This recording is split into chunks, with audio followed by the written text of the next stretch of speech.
Hi, everybody. My name is Chad. I am an alcoholic. I'm grateful to be here tonight.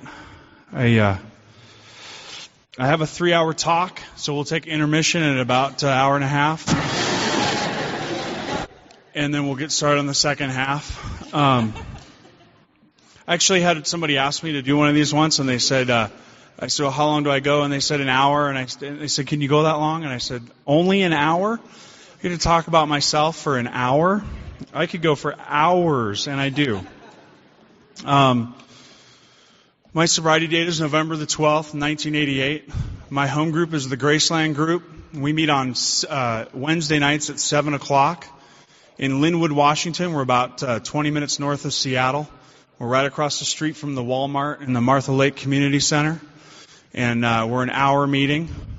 No child care. No BS. And we believe that we fulfill the fifth tradition by we read out of the Big Book of Alcoholics Anonymous and share about our experience with that. And if you don't have experience on what was read, you're probably going to talk anyway, but we like it if you're not. And I get voted out on that one in group conscience usually. My sponsor is Alvin S., and he has a sponsor, JS, and so on and so forth. And I have to start my talk by telling you that it is a privilege to be here, and I understand that it's a privilege to be here. Dr. Silkworth, in the doctor's opinion, he talked about that Bill requested the privilege of being allowed to come into the hospital and share his experience. And that caught my attention one day, and when I was reflecting on that and thought, when I came to Alcoholics Anonymous, I thought it was my right to be able to talk here, and because I had a lot to say, and what I found is that it's really a privilege and it's an honor, and what the group conscience, I'm assuming, has laid upon whoever chooses the person to be here is that I'm not going to come here and fill all your newcomers with a bunch of BS. Because that's what I would think at my home group. So hopefully I'm not going to talk about my inner child tonight, and I'll try not to get into any rational thinking or therapy motives.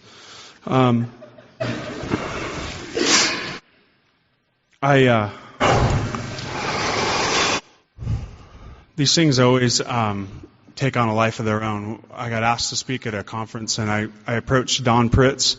And I said, Don, what do I do? And I was waiting for him to give me the, make sure you wear a tie, and make sure you do this, make sure you do that, and da-da-da-da. And he just said, well, just go give a talk. They obviously think you have something to say, so go say it. And I was waiting for some big, thing. And he realized that really wasn't, answering my question.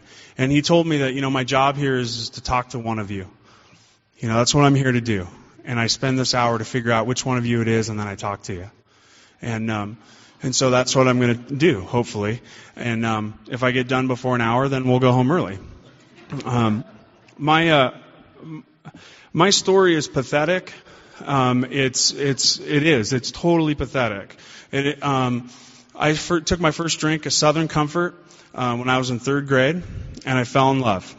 And I will tell you that if Southern Comfort would do for me today what it did for me then, I'd drink it right now. I would. Because it was great. The promises came true. The 9-step promises came true. I knew a new freedom and a new happiness. Right? I didn't regret the past, nor did I want to shut the door on it. I comprehended the word serenity. Right? Don't you? And I continued to chase that thing for a while. And I never got it again. Ever. And, my experience with alcohol is that when I took a drink of alcohol, I could, that feeling as it's going down, and then it hits your stomach, and that glow and that warmth. And for me, it makes my hair stand up, and my hands just feel alive, and I just feel, 4 feet taller than I already am. I feel alive when I take a drink of alcohol.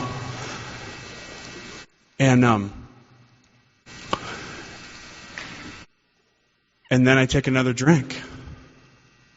And then it's off and running. and I don't have any say over when it's going to stop or when I can start again. And when I don't have any alcohol, I do crazy things. Drugs are a part of my story, a very small part of my story. But when I can't get alcohol, I smoke a bottle of oregano. That's what I do. Okay?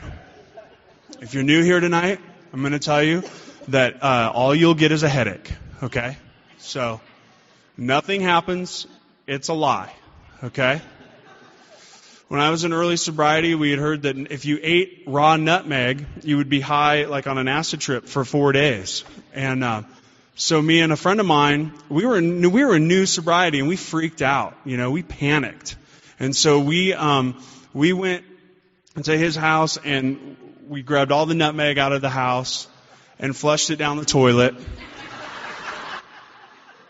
And went back to the NA meeting that we'd been going to, and they laughed, just like you guys did. And I've never been back to an NA meeting since, right? It's like, those guys in Narcotics Anonymous do not know what they're talking about. And because they laughed at me, And, I first heard about Alcoholics Anonymous and on Halloween in 1983. My stepdad was returning home for the umpteenth time. And he had this deal. He'd get drunk, and then he'd beat the hell out of me and my mom. And I can remember, I was sitting here remembering being so terrified in the morning when I'd wake up and I'd hear them rustling around. And I don't know what it's like for girls, but for guys, when we wake up in the morning, we need to make a beeline for the bathroom right away. And as a little kid, I can remember being so afraid to get out of my room and go into the bathroom, because I didn't know what mood he was going to be in. And so I would open a window and pee out the window. I had to, right? I couldn't go out there. And so on Halloween 1983, he came home and sat down at the kitchen table. And the last time he had been there, he was removed by the police. And he said, I remember the piece of paper today. He wrote AA down. And he said, I'm a member of Alcoholics Anonymous now, and it's going to put our family back together. And unfortunately, that didn't happen. 6 months later, I was shipped to live with my dad in South Dakota, and my mom went into hiding until she could finally get divorced from him and freed, and he moved on to somebody else.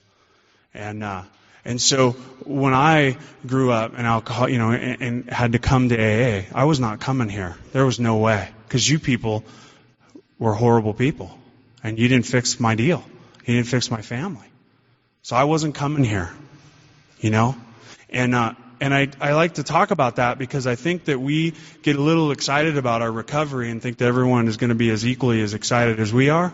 And unfortunately, they're not. And I think sometimes we do a little bit of damage to Alcoholics Anonymous when we go out there and start to talk about how great recovery is, and then it doesn't work out. Because I wasn't coming here because of that. And by the grace of God, I did come here. And I don't like to spend a lot of time on my drinking, because my recovery is really where my experience is and what's happened to me. You guys all have your experience with drinking. You guys all understand. You put some in, you can't control amounts. You do absurd, tragic things when drinking.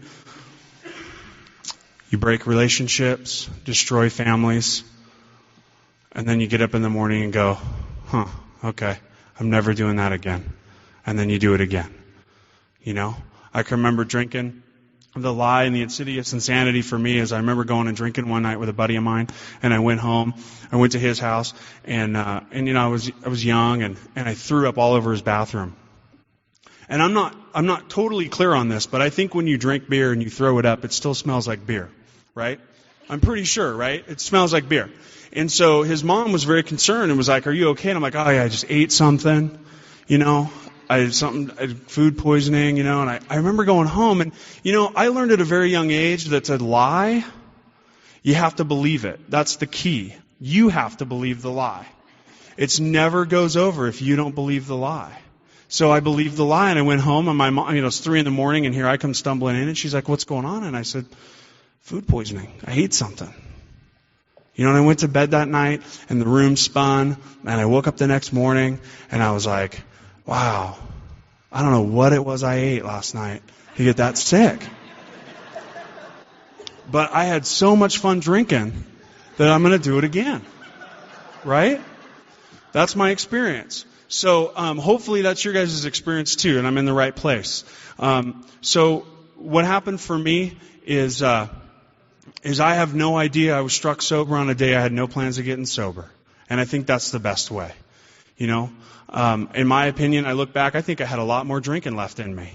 But for whatever reason, I was struck sober and I was tried to be brought to Alcoholics Anonymous, and it didn't work out. I wasn't coming here. I already told you guys that, right? I'm not coming here. And these guys that knew me, they kind of started dragging me around to different places, not AA meetings, but they started dragging me around to different places, and they started taking me to different things. And they started showing me some different ways of being of service. And they tried to get me involved in some religious groups and some different things. And there was a small stint in Amway and that I did. And hey, you know what? I'm going to tell you something about Amway. Amway is, don't laugh, because Amway is a lot like Alcoholics Anonymous, right? It's not funny. They have meetings. They have sponsors, right? They have tapes, right? They have all that stuff, right? They go left on the money deal, right? That's the whole, the motivation thing on the money deal. But I did a deal in Amway. I was going to do Amway. I was going to become a millionaire, and then it didn't matter if I drank, really, it didn't, because that's what I was going to do, My idea when I came to Alcoholics Anonymous, I have to paint the picture for you. I had long, bleach blonde hair. It was kind of feathered like Vince Neil used to have in the 80s. And I wore tight blue jeans that were ripped and shredded up, and white Nike high tops. And I was a wreck. I was a total mess, And I didn't fit in. I didn't fit in anywhere. And I hadn't fit in anywhere for a long, long time. And so for me, I got sober young. And I like to see a lot of young people here. That's great. And when I got sober, my good friend Brendan, who sent me out here, he was sober on the east side, and he was stark raving mad. And I was sober on the west side in Seattle, and I was stark raving mad. And thank God we didn't run into each other until we'd been through some steps. Because I did absurd, tragic things in sobriety, And I did some horrible, horrible things. And I fought coming to Alcoholics Anonymous, and I finally found this buddy. This guy just kind of appeared out of the blue, divine intervention, and he showed up, and his name was Jason, and he was just out of court, or just out of jail, and he had to go to meetings, and I had to go to meetings, and so he took me to my first meeting, and I had been sober for a while, and so on the way out of the meeting, on the way home, he asked me to be his sponsor, and I agreed. That's funny. That is funny. I was sober going to my first meeting. He'd been going to meetings for years and asked me to be a sponsor, and I agreed because I had a real good understanding of what the hell was going on in AA, right? So I started sponsoring him, right? And he's like, well, what do I do? And I don't know. We'll get to that. Let's just hang out. But me and Jason ran all around Alcoholics Anonymous in the 80s, and we had these young dance clubs we could go and chase crazy girls and, and that whole deal. And it was sickness upon sickness, layers of sickness, in those places. And, I'd walk in, I'd be all puffed up, because I got in for free, because I knew the doorman, and here I am at the sober club, and I'm, this cool guy with the long hair, and the ripped up jeans, and, I'm going to be a rock star, and it just didn't work out, Because I lacked dedication. Right? I just wanted to go from nobody to rock star. I don't like the learning how to play your instrument, or I don't like that stuff at all. Okay? Your hands hurt. I don't want any of that. So I just wanted to go instantly to rock stardom, and that didn't work out. So then what are you going to do, right? And I'm running around AA, and I got this buddy of mine, and I got to tell you got to have a friend like Jason in new sobriety. You got to find a friend, man. And I'm going to tell you, there's nights, they say, buddies ain't going to keep you sober, and that's true. Not for long-term sobriety, they're not. But I'm going to tell you, there are nights that Jason kept me sober. And there's nights I know I kept that guy sober. And there's nights I didn't keep him sober. And I know that. But me and him ran around in Alcoholics Anonymous just crazier than you can be for years, not working steps. I got my first sponsor in that time because I knew that there was something wrong and I needed something. And I got this guy to be my sponsor, and he had me meet him at this restaurant. And I'm looking at the menu, and I realize it's a vegetarian restaurant. So immediately, I fired the guy, right? Because I'm not having a vegetarian sponsor. Here I am dying of alcoholism. My insides are laying on my outsides, right? And I'm nuts. I'm totally insane. And here I am judging this guy who's willing to help me because he doesn't eat meat. And I don't even know that he didn't eat meat. It may have just happened that we meet at a vegetarian restaurant, but I judge the guy and out the door I go. And so I lived in Alcoholics Anonymous for a long time. And 5 years ago, Jason signed a record deal with Columbia Records. And a week later, he laid down and put a plastic bag over his head and his headphones on, and he died. He killed himself. He had the dream, but he didn't have the happiness inside. And he never could get this thing. And that guy struggled in and out of Alcoholics Anonymous for years. And for some reason, I stayed sober. And I tried to drag that guy to meetings and hook him up with the right sponsor and do all that stuff. And it just reminds me of the seriousness of this deal.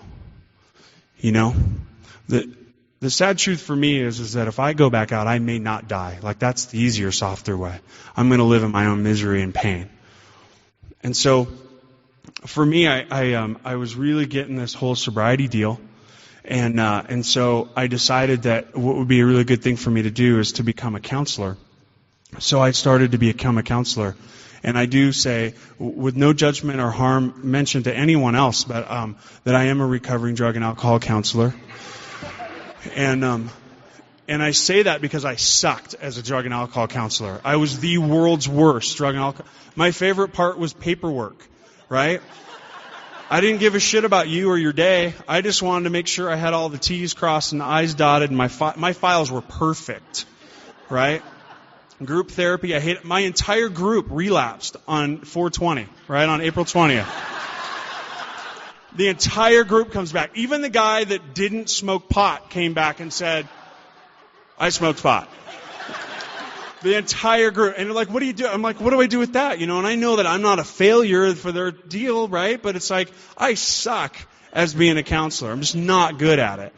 And it's really bad when you got to make amends to your clients, right? To the patients, right? You got to make amends to them because you're such an idiot, And so I won't go into the details of all that craziness, but so I actually heard at an Amway convention once that if you have to be specific for what you want when you pray, right?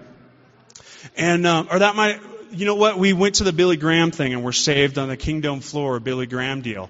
And me and Jason, we were looking for anything, any way out. We just didn't want to have to do the steps, man.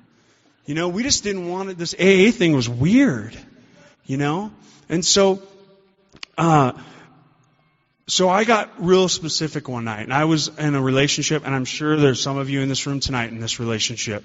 The relationship, it goes like this. I hate you. But when you leave, I hate that worse. So I'm going to run after you and beg you to come back. And then she comes back, and I remember distinctively, when I finally got to inventory, I'm writing inventory, and I'd look up, and I'd just like, I hate you. I'm not even writing inventory about you right now, but I just hate you. Can you leave? I would wake up in the morning and look at her and go, how can I get rid of her? Right? And it's weird because I'm like a suicidal, homicidal guy, Like I'd prefer your death over mine, but I really, really just want to check out, And I'd sit at stop signs, stoplights, and watch the cars come. This is serious. And watch the cars come and just wait. I just want to hit the gas and whoops, and it's over, right? But I didn't really want to die. I just wanted to be in the hospital so you all would come and visit me, I really wanted that.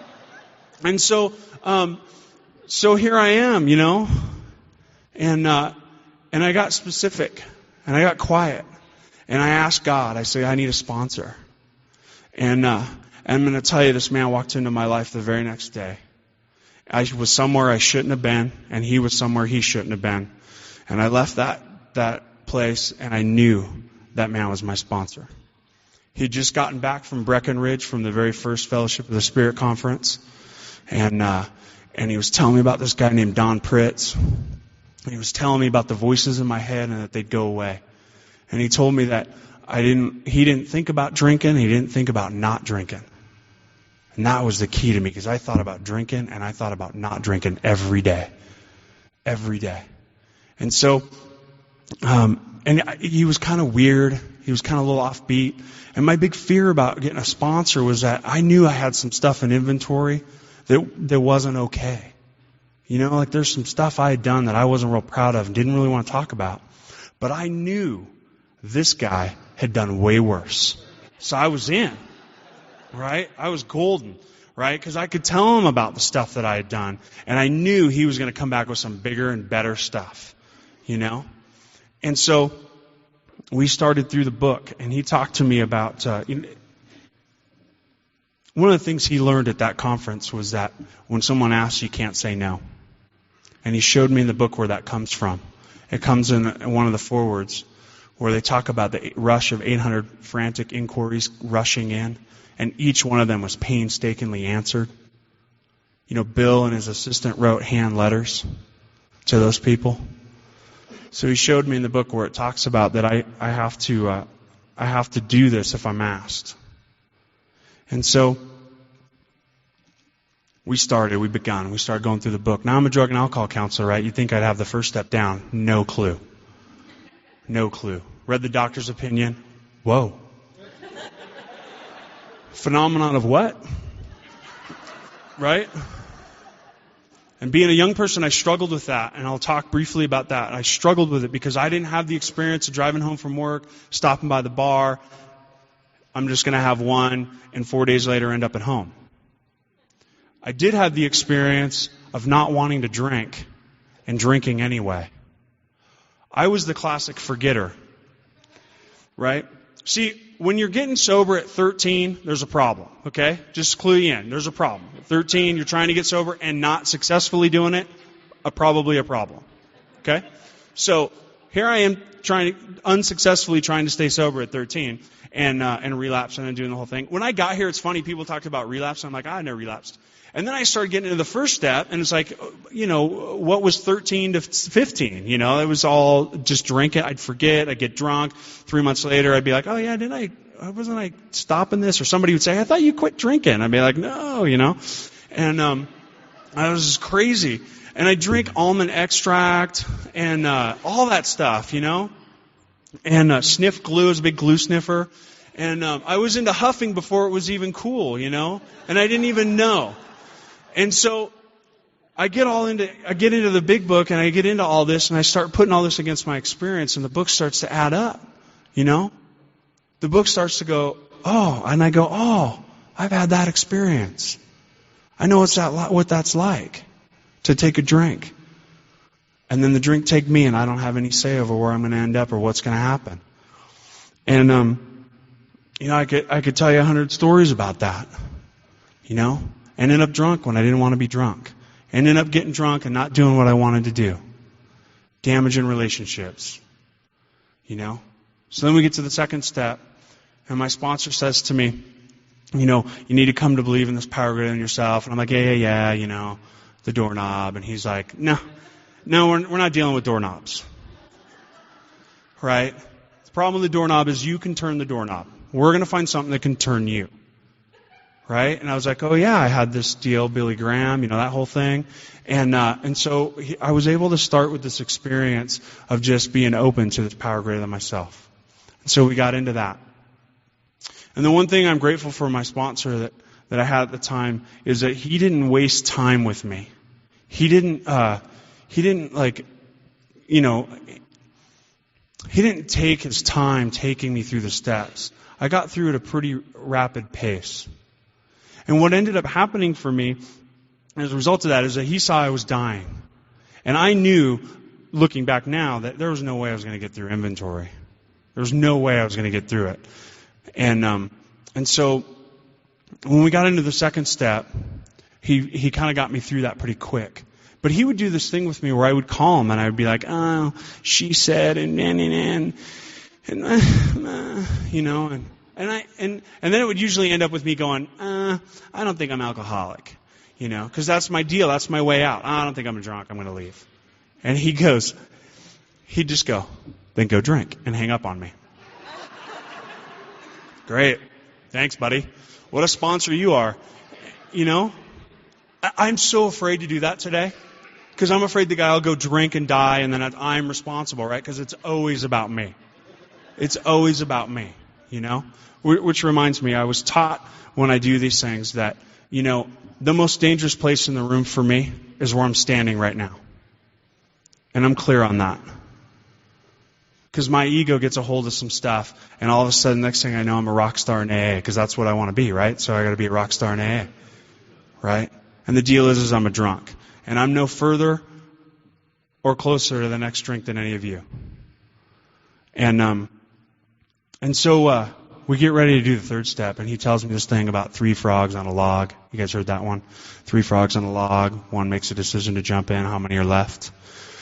You know, you say 2, and your sponsor looks at you like, yeah, you're an idiot.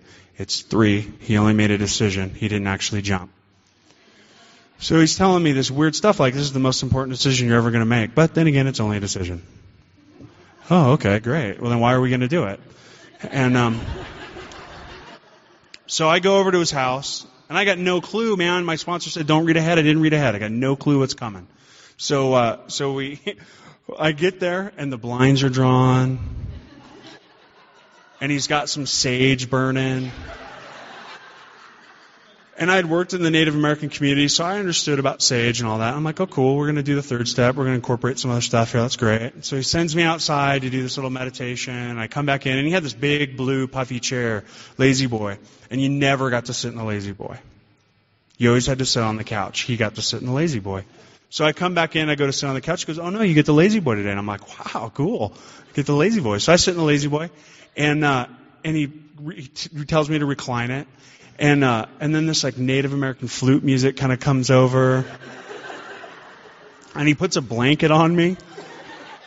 And I swear to God, I'm like, this is that deal I hear about. That 13th step, like these pedophiles in AA.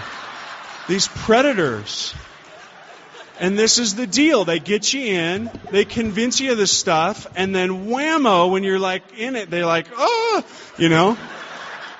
And then this babbling brook happens in like another room. It was like this orchestrated deal, and he's taking me through this guided meditation, and I'm just like, oh God, this is so weird. This is just weird. You know, and I wasn't quite sure about his orientation. I mean, he had a girlfriend, but I was like, are you really? Are you sure? And so we get done with the third step, and then he has me get down on his knees next to him, and we hold hands, and whoa, right? Like, page 15 of the John Wayne Handbook says you never hold hands with men, ever. And that was my experience, and I'm like, yeah, okay, God, yeah. And I sit down, and I'm like, whew, that was good. Now I'm out of here, you know?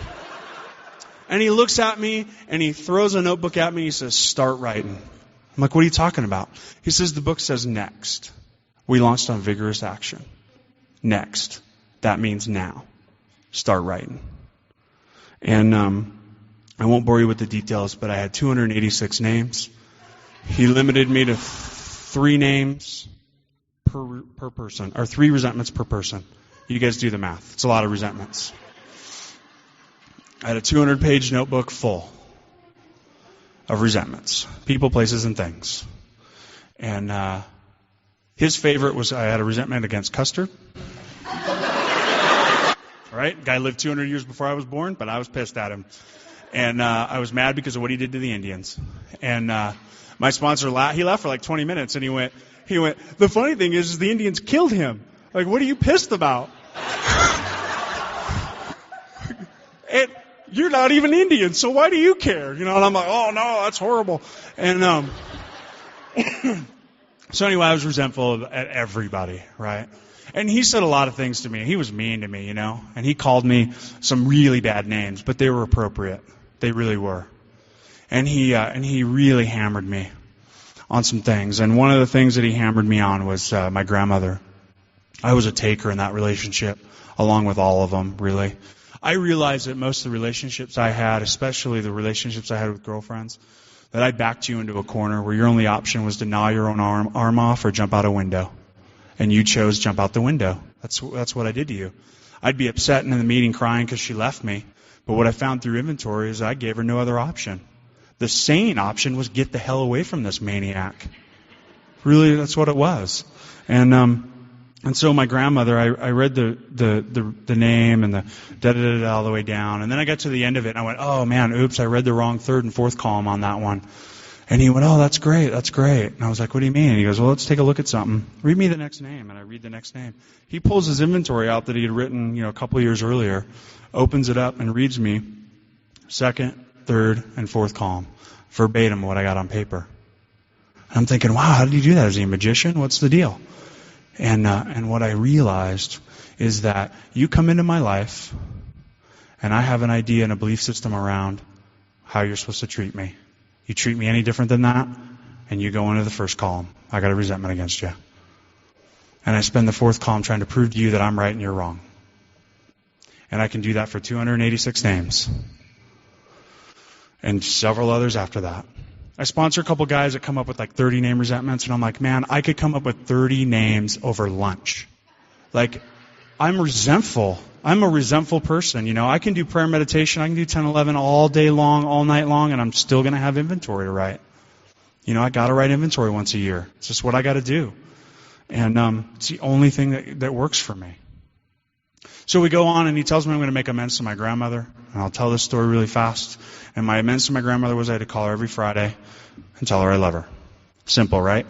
Not for me. I called her the first time, talked to her for a few minutes. I had to listen to all her crap, her ailments, and right?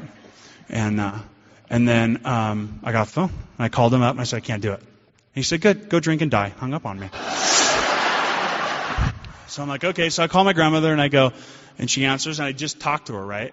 So now I have called her in the span of 10 minutes more than I've called her in the last 3 years, right? Something's up. So I say to her, I say, Grandma. She says, yeah, hi. And I go, hi, love you. And she goes, okay, bye, and hangs up on me, right? And I'm like, this isn't working out, So every Friday I call her, I listen to her stuff. Okay, I love you, Grandma, bye. And I go to my sponsor after like 6 months of this. I'm like, when is this over? And he goes, you'll know when it's over. You'll know when you're done.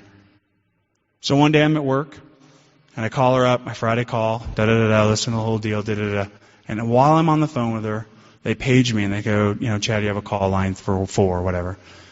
And I go, oh, Grandma, I got to go. Talk to you later. And she said, I love you. And it was the first time she had said it first. And I knew it was done. The amends was done. Not the living amends. I still got to show up. I still got to do that, right? But see, I'm so cool and so macho that I can't even make amends to my grandmother by just simply telling her I love her. The woman who's given me 2 cars in her lifetime, just given them to me. She's given me more material things than I could imagine. And I would go there to take. I wouldn't go vacuum Grandma's, because Grandma can't run a vacuum because she's too damn old to vacuum her house. I'd go there to get the pool cue or the camera or the whatever it was that I had my eye on that I wanted. And that's in sobriety. That's using and sober. I'm a taker. And so, the other one that I did that day, that day we looked at my inventory. There was a couple of amends. My sponsor looked at me and said, I don't know how we're going to do this. I had no idea. So put them in the back of your deal. We'll get to them when we get to them. And they sat in the back of where I come from, we do 3x5 cards. I don't know if you guys do that here. Put your name in the upper left corner, plus or minus in the upper right-hand corner, which I was over compliant, so I put pluses in all of them, right? Which is a total lie, because if there was a plus in all of them, I'd be done with them, right? And I'm not, so one night, years go by, and I had this amends in the back of my deal, and it's one of those ones, I had no idea. 6 months sober, I'm out screwing around with some friends. Buddy of mine's on the hood of my car, he falls off. He's in a coma for 2 months, nearly dies. And I was arrested, really feeling the gifts of sobriety at that point. And I had an experience through that. I had a spiritual awakening, and I really believe that's why I stayed sober, because it wasn't because of steps or AA. And so how do you make amends for that? This guy can't walk, can barely talk, doesn't have fine motor skills. How do you make amends for that? I had no clue. Right? If it was left to me, I probably still would not have done that amends. And I'm walking into this restaurant one night after being at my home group, and his mom walks out of the restaurant, and I actually hold the door open for her. And I look at her, and my head says, "Get in the restaurant and sit down." And my mouth went, "Hi, Jackie, it's Chad. Do you remember me?" Like, how could she forget? She instantly burst into tears, and she grabbed a hold of me, and she said, "Oh my God, I thought you were dead. I thought something that what had happened with you and Rick had killed you." And I just said, I'm taught to do formal amends, but I'm taught that, really the amends is about cleaning it up, however I need to do that. And all I could utter at that time was, "What do I got to do? What do I got to do?" And she said, "Come see Rick." And I said, "Okay, well." So I made plans to go see him, and my sponsorship tells me you take him out to dinner and you buy him dinner. If he can't afford dinner, get him coffee. Take him where they want to go. He wanted to go to Hooters. Not my choice, his, right? We go where he wants to go, right? I'm going to tell you, it is really hard to make an amends in a Hooters, okay? So I'm in Hooters. God, please be with me. Please, take me to my next amends. Give me the power to complete it. Please remove your fear. Tell me what to do. And then, Hooters girl, hi. I'm like, whoa. It wasn't happening. So I waited till we left Hooters. And I said to him, here's the deal, man. I'm in Alcoholics Anonymous. And as a result of my recovery, I have to clean it up.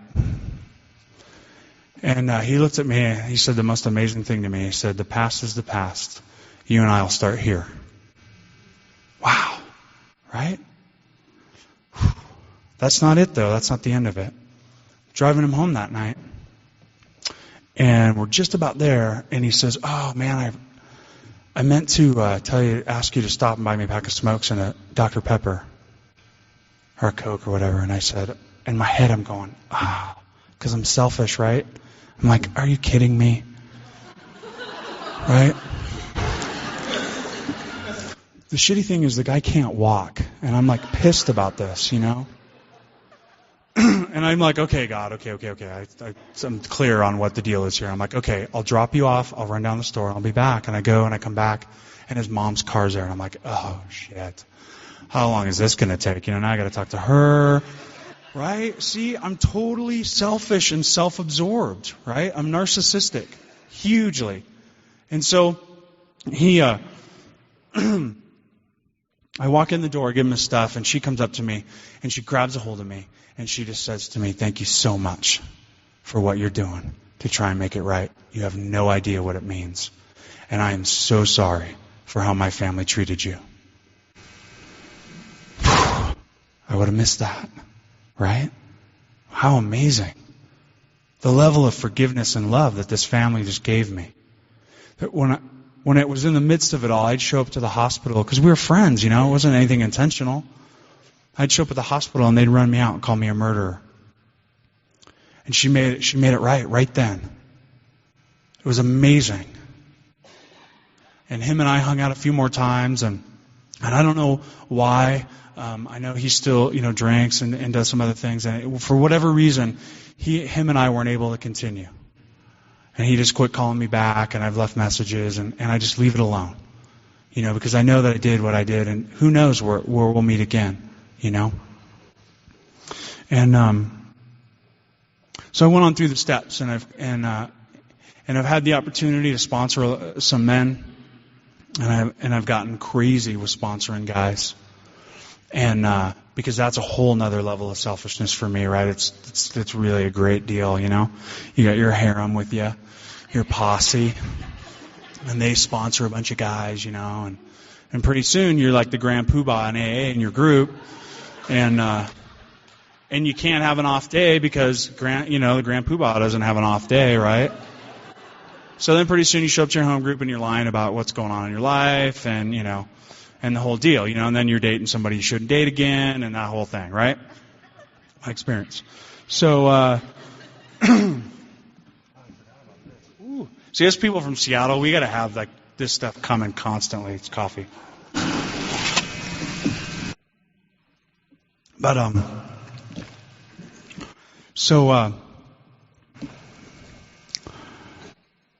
I had an experience where I hurt my back really bad. I had to have surgery and the whole deal. And after surgery, I started showing up at this group, and this woman kept talking to me. And as it turned out, her and I became really good friends. And I know that Kenny D was here last weekend and did a retreat or a workshop thing for some of you guys, and he talked a little bit about Darlene. And I see the people back home get tired of hearing the stories, but you guys are a fresh audience. So, and my friend Brendan, I called him when I was with his twin Pete today, and I said, "Yeah, there's another one in Seattle. If you ever get asked to do one of these things, do it because it's really weird. It's like Bizarro AA. You remember like Super Friends where they had the Bizarro Superman? He was kind of like, and then like Seinfeld they did it where they had like so it's like, it's weird. Like you come here and I'm like, I've never seen a lot of you, but I'm like, oh, that's that one guy at my home group, and that's that guy at that other group. It's like Bizarro. Well, Pete is Brendan's twin. So, this is the Bizarro Brendan, the Utah version. And I'm glad this is being recorded. I will send a copy to Brendan so he can hear that I said that. But I talked to Brendan today, and Brendan said, hey, you know what today is? And I said, yeah, and we talked. And so my friend Darlene and I just became instant friends. And my sponsor I got a new sponsor about 10 years sober. And he said to me, it was really funny because he's like, where are you at with your amends? I'm like, I'm not doing them. He said, okay, well, come over. Let's talk about amends. Next thing I know, I'm working the steps again. Great. And I'm so spiritual. What am I doing that for? And so we get out of that deal, and I end another relationship after inventory. And where I come from, you can always tell an alcoholic's on a second date because he's driving a U-Haul, right? And most of my relationships end somebody's moving their stuff, right? Because you just can't have a clean break. You got to move out, right? Because whoa, well, this is great. Let's live together. It'll be fun, And God, if I had $1, no. So here I am, going through the steps again. And my sponsor tells me, he says, what your problem is that you need to get naked with women. And I'm like, no, that's what my problem is, dude. Haven't you listened to my inventory? And he says, no, I'm talking about intimacy. I'm talking about the real deal. And I'm like, whoa, I'm not doing that. He says, what you need to do is you need to be friends with women. Not a friend that wants to be more, right? The buddy, right? That's me. I'm your buddy, So, no, you don't get to do that. You need to be a real friend. And I'm sorry, ladies, I had to start with an ugly one. I did. I had to. I just started to ease my way up into being friends with pretty girls.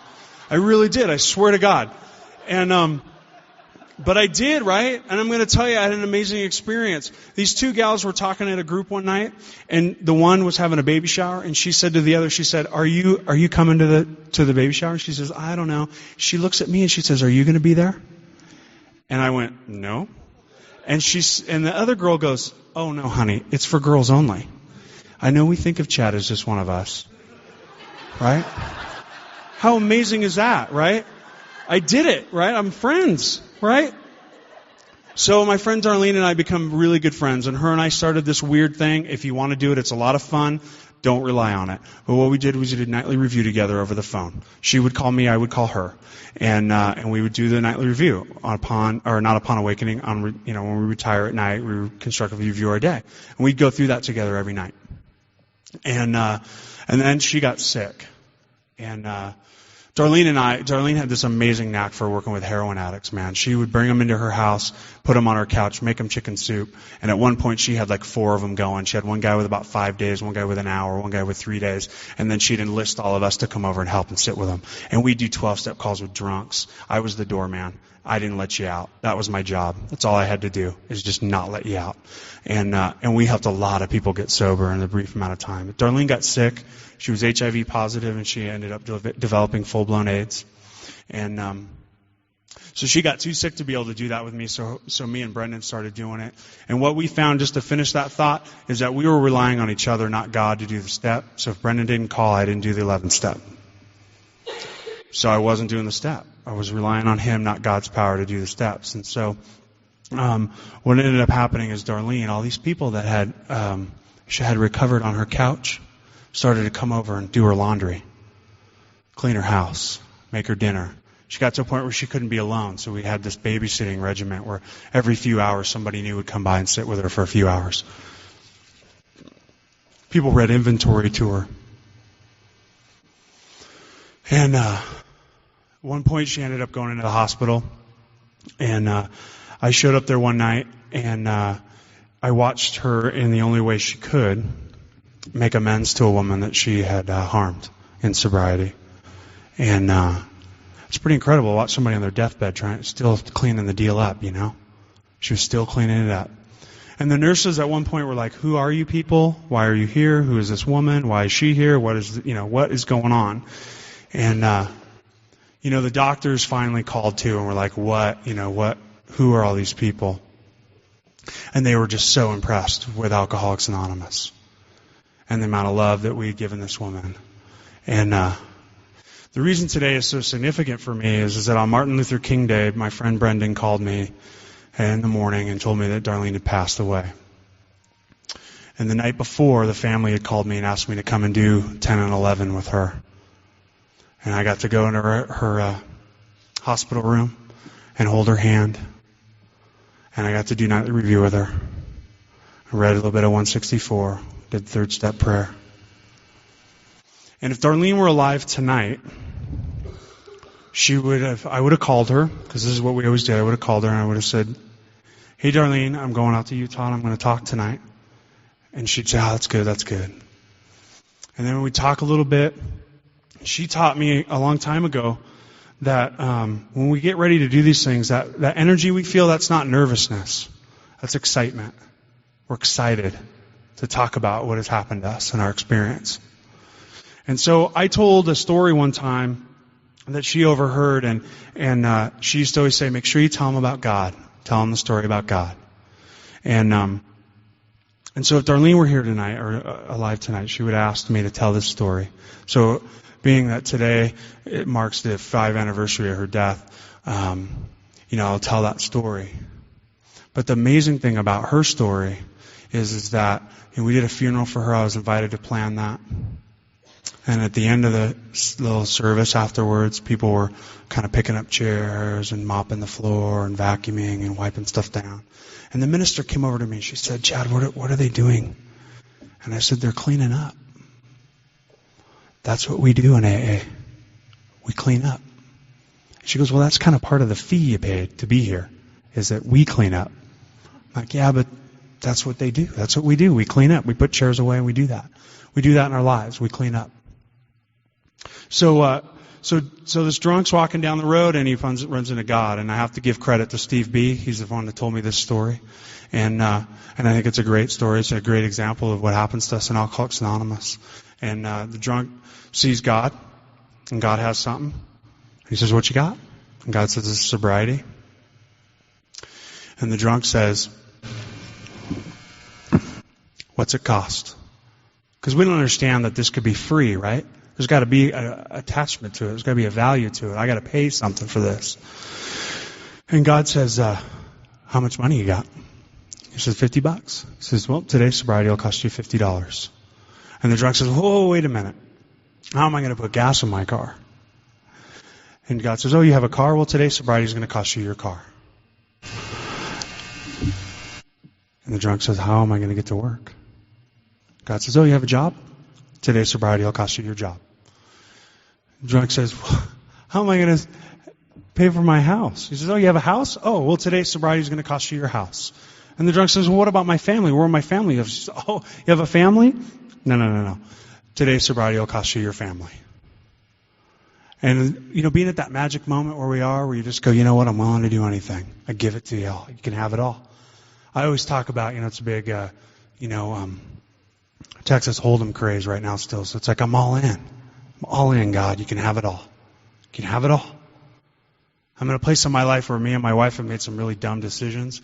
And so I'm at that point, God, you can have it all. You can have the house, the car, the whole deal. I give it all to you. And so he does that. And God says, here's your house back. It's not your house, it's my house. Here's your family back. It's not your family, it's my family, and you'll take care of them for me. Here's your car back. It's not your car, it's my car. Here's your job back. It's not your job, it's my job. Here's your money back. It's not your money, it's my money. That puts a little spin on Best Buy, doesn't it? Right? It's my money. He says, you can have your life back. It's not your life, it's my life, and I want you to live it for me. I have to tell you guys, thank you so much for my sobriety and for giving me my life back. If you're new here tonight, I hope you find what I have found. And it's not only a new way to live, but really, really, really, truly, and the book talks about this design for living that works. I'm going to tell you, I'm living a life today that I didn't even know I wanted. Truly. And I'm so grateful to be here and grateful to have been asked to do this tonight. And again, I thank you for my sobriety.